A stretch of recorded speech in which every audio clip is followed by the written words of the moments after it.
Hammersmith is a very busy station, but it has a lot of features to it which I quite like, such as the panels above the platforms, which are colour coded to match the lines of which serve it. It also has a brilliant tube map style clock with the same two coloured lines which stop here. This sign here doesn't make much sense though. It shows both the overground and National Rail at Gunnersbury. You just need to show the overground. And also, why would you then change at Richmond for the overground if they serve the same stations and terminate at the same place? Not necessary. I also like the plant pots which depict the new and old District Line trains, with a little sign brilliantly titled A Potted History of both of them. Fun fact, I was actually on that last journey. There's also great tiling here which depicts Hammersmith Bridge, but also the two former names of the tube lines which call here, the Great Northern Piccadilly and Brompton Railway and the District Railway. There's a lot to see at Hammersmith Station, but not as much on the outside as it just brings you out into a shopping centre. But I've never used this back exit before, but it's where we're starting our walk today, which is very much a part two to a walk I did a couple of years ago that ended here, that started back at Turnham Green. And on that walk I visited places like the Gunnersbury Triangle Nature Reserve, Chiswick House and Gardens and Ravenscourt Park, and I ended on top of King's Mall because there's just like a big housing estate there, which is quite unusual. And because I've only ever been around the front of Hammersmith Station before, I've never come to have a look at Hammersmith Apollo, rather infamous event location, Art Deco style building here in London. I guess the only time I ever would have really seen this is when I passed over this flyover here, specifically on the coach to Bristol on Christmas Eve. And our first green space of the day is Frank Banfield Park, originally named Chancellor's Park, and it is named after a former mayor of Fulham. Now, prior to the shake-up of the London boroughs in 1965, Fulham and Hammersmith were two separate boroughs, but were conjoined to form the London Borough of Hammersmith. Double-barreled names weren't initially allowed, but that rule was later dropped. So in 1979, it became the London Borough of Hammersmith and Fulham. And it's this borough today which we're mainly going to be focusing on for our walk, visiting a lot of the sites and the parks along the way. I'm passing by Charing Cross Hospital, which is odd because we're nowhere near Charing Cross here, are we? But the hospital was initially established in Suffolk Street, which is near to Charing Cross, in 1818 and moved to Hammersmith at a later date. Opposite Charing Cross Hospital you have the entrance to one of a couple of cemeteries which we'll pass on today's walk. It's a very faded sign here. I want to say it's called Margravin, if I'm pronouncing that correctly. It's a nice little bit of history there. Opened in 1869, land was formerly used as market gardens, suffered bomb damage during World War II. This seems to be a pretty important cut through for local residents. There's a lot of people walking through here, and I've mentioned before how I quite like walking through cemeteries because they're just nice, quiet, open spaces. It's a shame that a lot of the graves seem to be sinking though. I've moved on up one stop from Hammersmith to Barons Court Station. I really like the frontage to this one, it's better than Hammersmith's. And it also mentions the District Railway too. It's quite unusual though that it has no bus routes which serve it. I'm a big fan of the green tiles in the ticket hall. It's really, really nice. At platform level, Barons Court has unique benches that have the station sign on the back of them. And I'm also a fan of the border that circles the roundel, as well as the arrow at the top. Right, well, I got to go one stop to Hammersmith now to start my walk, because I filmed this earlier. Take your bets on what train will come first, Piccadilly or District. Ooh, controversial, my friend. The tube station doesn't have an apostrophe, but this road does. Nearby to Barons Court, and the Piccadilly line does label this as a point of interest, is the Queen's Club, which apart from Wimbledon of course, might be London's most infamous set of tennis courts. Never walked around Barons Court before. Quite enjoying this. I'll just speed run my way through some parks now, because I don't know if they'll be of much interest, but I just want to point out that I've walked through them anyways. So this is Normand Park here.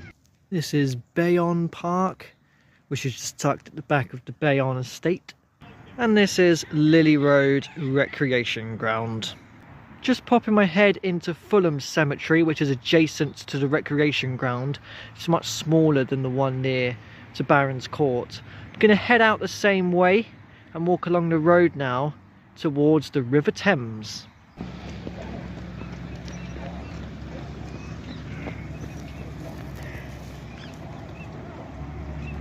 Along this section of the River Thames you have Craven Cottage, Fulham's football club, and until recently you couldn't walk alongside the river here and had to divert around the stadium, but quite recently they opened up a brand new path, so I get to walk this for the first time. Now the unusual name of Craven Cottage does derive from an actual cottage which was built here by William Craven in 1780, and the original football stadium on the same site dates from 1896, and for the last couple of years before it opened, Fulham did actually play in Lily Road Recreation Ground, of which we just walked through.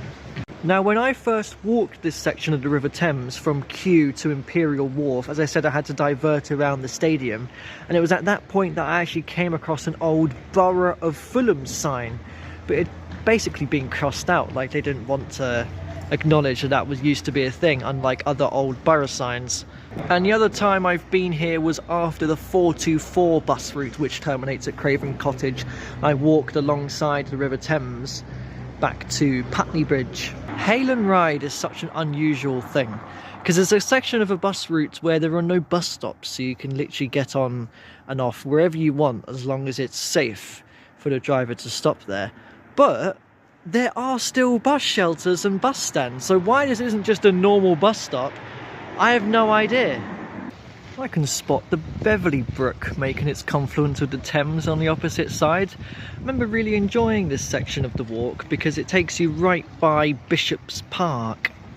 And in Bishop's Park you'll find Fulham Palace, which once would have been home to the Bishops of London, hence the park's name. I've only ever walked alongside the River Thames here before. I've never actually come to have a look at Fulham Palace, because you can walk through the gardens. I didn't know that you could. I thought you had to pay, but no, it's free, so this is great. Here's the walled garden. I like discovering new things in places that I've already explored before. Oh, you get a good view of All Saints Church over there in Putney.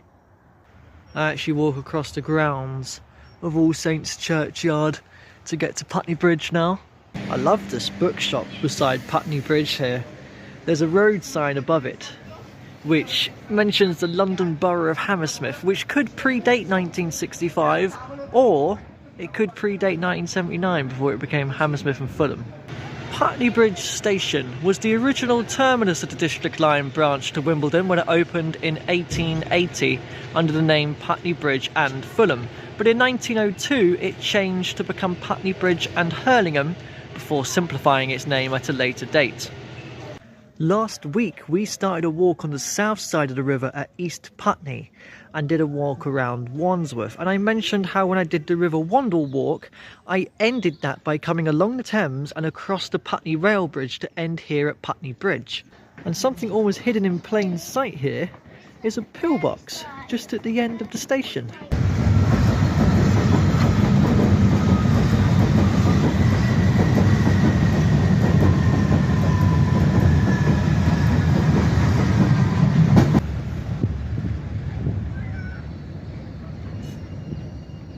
Now the Hurlingham name, which was included in the station name, derives from another private sports club here, which is much like the Queen's Club near Barons Court. So I can't walk through it. You can see here that the Thames Path specifically diverts around it. I have to instead pass through the public Hurlingham Park here, which held the polo events in the 1908 Olympics.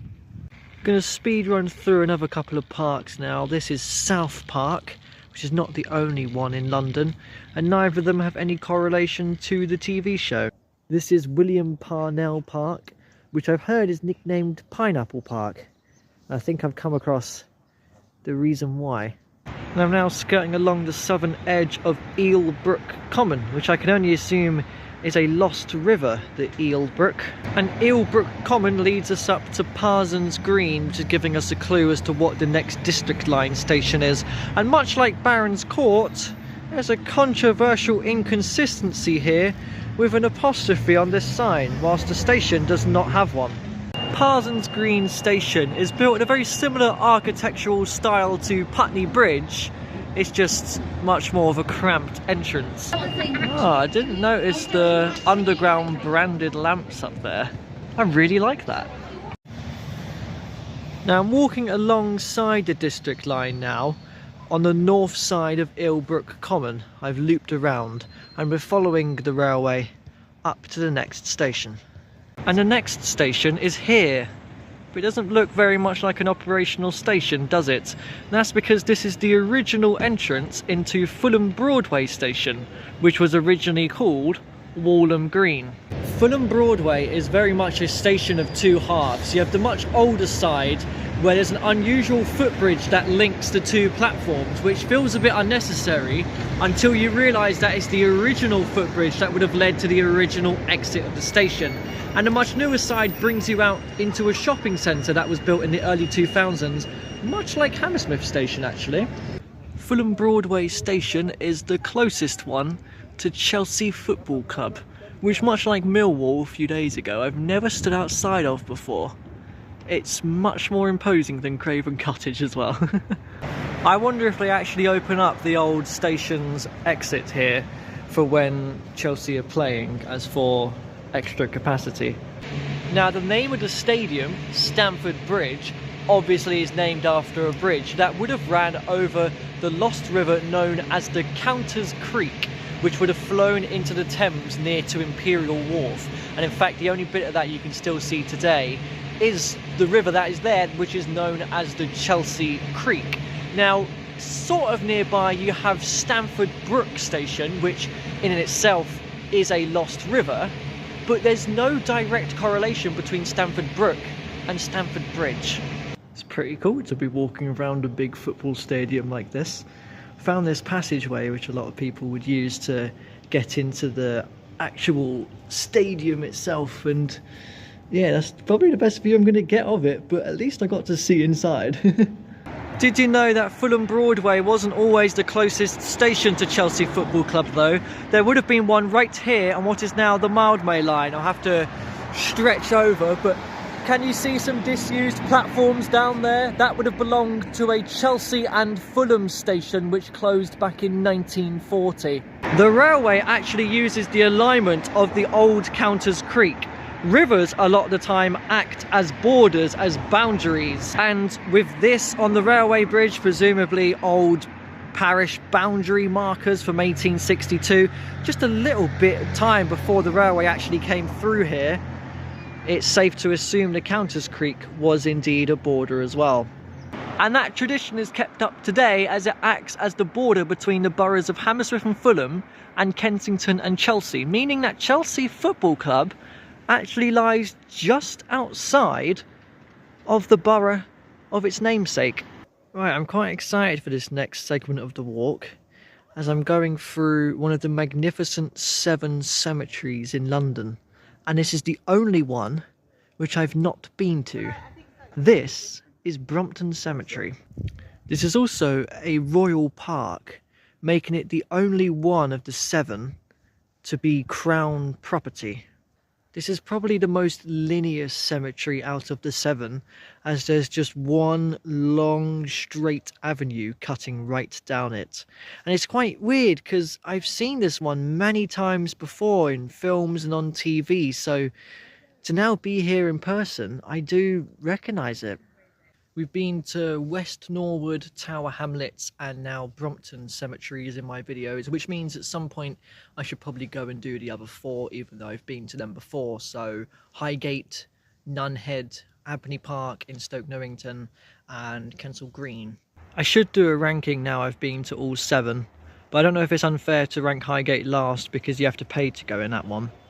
And also, I worry I might have recency bias for this one, so I won't do it just yet. I've made it to West Brompton station now that I've left the cemetery. I've always quite liked the lift towers that this station has. And right beside the railway line here is where the Countess Creek would have ran. But at a later stage, it had become the Kensington Canal. And I'm actually standing on top of a bridge of where the canal would have ran under. Something to maybe try and spot if you're standing on the platform down there through the trees. A short walk away from West Brompton station lies an entrance to Earls Court station, which would have once sat opposite Earls Court Exhibition Centre, a fabulous Art Deco style event venue, meaning I could have got to see two on this walk because we did the Apollo Theatre at the beginning, which I am absolutely gutted I never got to see. It got demolished about 8 or 9 years ago, and in all that time nothing's really taken its place. I mean, there's boards here which are talking about the Earls Court Development Company, but it's still just a wasteland. Earls Court is a nice place to walk around as long as you're away from the busy roads, because we're in the borough of Kensington Chelsea. It's quite posh, there's some nice properties lying around. But I've walked all the way up to Holland Park now, which I have to say is up there in my list of favourite parks in London. This will be our last green space of the day, by the way. There's a Japanese Kyoto garden here, which for me is the highlight of Holland Park.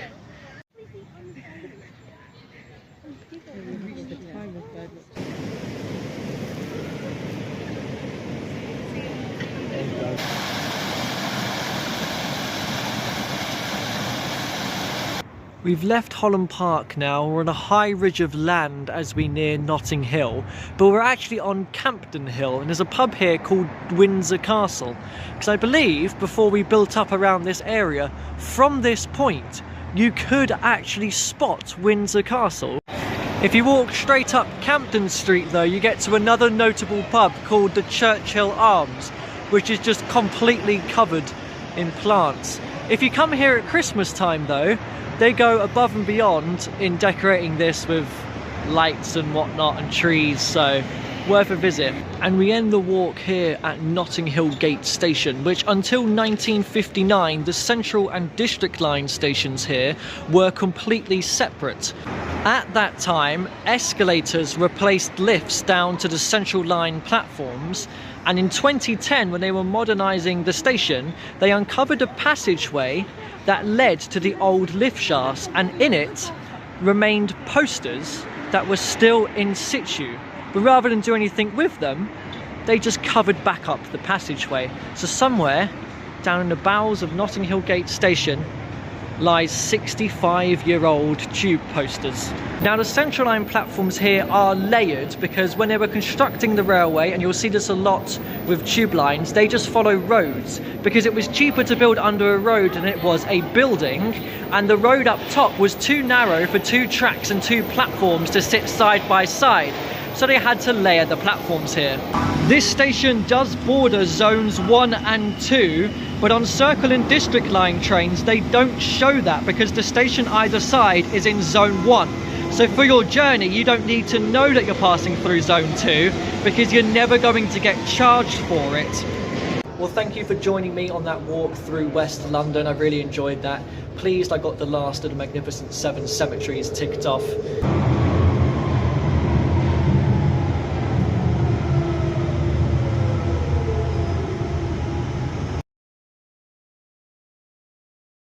If you guessed Piccadilly line, you won. I don't know what you've won, but you've won.